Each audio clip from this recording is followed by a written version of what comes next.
419 Persian empire के राजा Darius ने Greece पे आक्रमण किया। ग्रीस का कैपिटल एथेंस, यहाँ मौजूद कई मंदिरें और हजारों मूर्तियां नस्तानाबूद हो गए और आने वाले कई सदी तक ग्रीस का बच्चा न बच्चा पर्शियन के खून का प्यासा हो गया। 356 बीसी मैसेडोनिया, ग्रीस के एक छोटे से गांव में एक छोटे से बच्चे ने जन्म लिया। वही बेटा जो दुनिया में आते समय अकेले नहीं तो दुनिया जीतने के सपने के साथ आया था। केवल 10 साल की उम्र में अलेक्जेंडर ने एक उत्तेजित घोड़े को काबू किया और उसके बाद केवल 18 साल की उम्र में अपने पिता के साथ मिलकर बैटल ऑफ चोरनिया में हिस्सा लिया और युद्ध में अलेक्जेंडर ने अपने स्ट्रेटेजीज के दम पर थेविस और एथेंस की सेना को मात दे दी। यह पहला समय था जब अलेक्जेंडर ने अपनी महानता का प्रदर्शन किया था और उसके बाद लोगों का अलेक्जेंडर प्रति दिव्य विश्वास बढ़ता ही चला गया और इसके साथ बढ़ता गया अलेक्जेंडर का अहंकार और दुनिया जीतने का सपना। सिकंदर ने ऐसी कौन सी स्ट्रेटेजीज और लीडरशिप क्वालिटीज अवलंबन किया जो उसको दुनिया से अलग बनाया? क्या हम सिकंदर की उन स्ट्रेटेजीज और लीडरशिप क्वालिटीज को अपने जीवन में उपयोग कर सकते हैं? अगर हाँ, तो वो कौन सी स्ट्रेटेजीज और लीडरशिप क्वालिटीज है? ये सारे क्वेश्चंस के जवाब हमने इस वीडियो में दिए हैं, तो आखिर तक बने रहे। और अभी तक चैनल को सब्सक्राइब नहीं किया तो चैनल को सब्सक्राइब।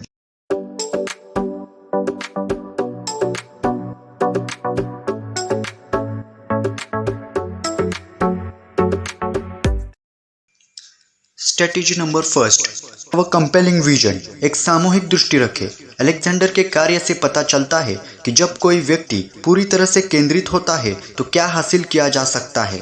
जब उसके पास शानदार जुनून के साथ स्पष्टता हो, नाटकीय इशारों और महान अलंकारिक कौशल्य के माध्यम से सिकंदर ने अपने लोगों की सामूहिक कल्पना से बात की और अपने अनुयायी को प्रतिबद्धता हासिल की।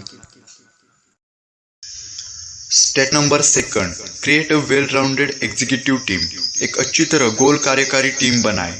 सिकंदर यह भी जानता था कि उसकी चारों ओर एक प्रतिबद्ध टीम का निर्माण कैसे किया जाता है और इस तरह से संचालित होता है जिससे उसके कमांडरों को एक दूसरे की ताकत निर्माण करने की अनुमति मिलती है। स्ट्रेटेजी नंबर 3, इनकरेज इनोवेशन, नवाचार को प्रोत्साहित करे। सिकंदर ने रणनीति नवाचार के स्पर्धात्मक लाभ को महसूस किया। सैनिकों की उनकी चतुर तैनाती, उनके इंजीनियरों की कोर की रचनात्मक पर उनके समर्थन और निर्भरता के कारण और अपने स्वयं के सैन्य कौशल्य के कारण उनकी युद्ध मशीन अपने समय की सबसे उन्नत थी। Strategy number 4, foster group identification, foster समूह की पहचान।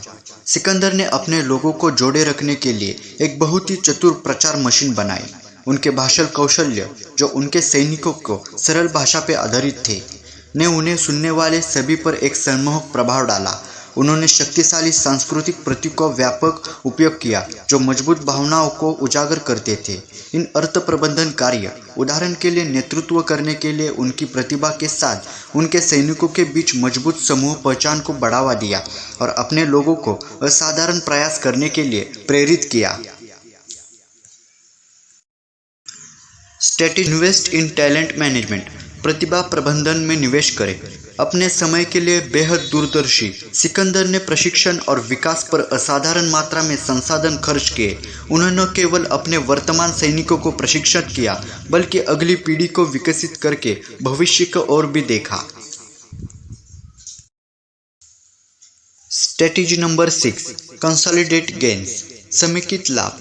विडंबना यह है कि सिकंदर के 3 सबसे मूल्यवान सबक उनकी ताकत से नहीं बल्कि उनकी कमजोरी से सिखाए गए थे। इनमें से पहला सबक, सिकंदर अपने साम्राज्य को एकीकृत करने के लिए सही नियंत्रण प्रणाली स्थापित करने में असफल रहा और इस तरह उनके वास्तव में अपनी उपलब्धियों का फल कभी नहीं चखा।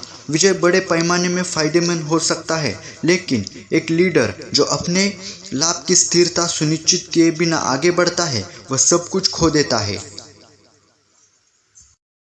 Strategy number 7, succession planning, Sikandar के गलती से लिया और एक सबक, एक व्यवहार्य उत्तराधिकारी योजना की आवश्यकता है। वह राजा और महत्वाकांक्षी देवता के रूप में अपनी भूमिका पर इतना केंद्रित था कि जब वह चला गया तो वह भविष्य के बारे में सोचने के लिए खुद को नहीं ला सका। परिणाम स्वरूप राजनीतिक गद्दी उनकी मृत्यु के बाद सिकंदर के विशाल साम्राज्य को नष्ट कर दिया।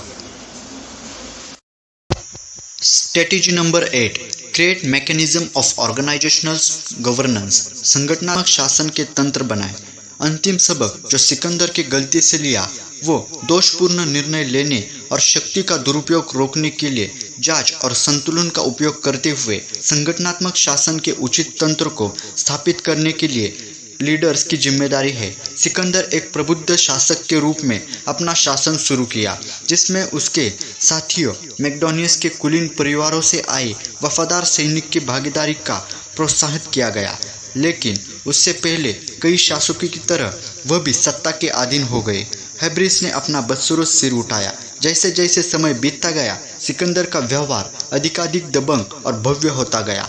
उन्होंने अपने दर्शकों से तालिया के अलावा कुछ भी बर्दाश्त नहीं किया, इसलिए उनके तत्काल सर्कल ने अपना आरक्षण को अपने पास रखा। परिणाम स्वरूप उसका वास्तविकता से संपर्क टूट गया, एक अन्य कारण जो उसके साम्राज्य को मजबूत करने में विफल रहा। ये सिकंदर के 8 स्ट्रेटेजीज और लीडरशिप क्वालिटीज थे जिनका उपयोग करके सिकंदर ने एक बहुत बड़ा साम्राज्य को स्थापन किया।